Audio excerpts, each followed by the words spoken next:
तालुक्यातील हाथरस येथून भाविकांना घेऊन जाणारी एक बस जम्मूतील अखनूर येथील तांडा भागात रस्त्यावरून थेट खोल दरीत कोसळली। तीर्थयात्रेला निघालेल्या भाविकांवर काळाने घाला घातला।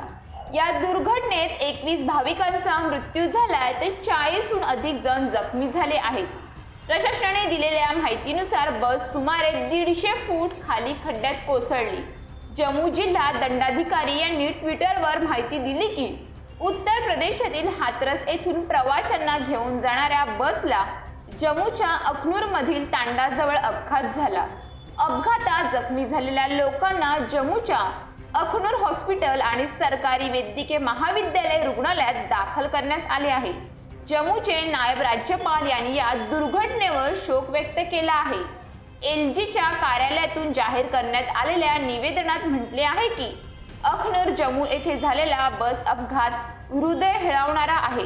मी या दुर्घटनेबद्दल शोक व्यक्त करतो आणि शोककुळ कुटुंबांना दुःख सहन करण्याची शक्ती देऊ। जखमी लवकर बरे व्हावेत यासाठी प्रार्थना करतो, असे ते म्हणाले।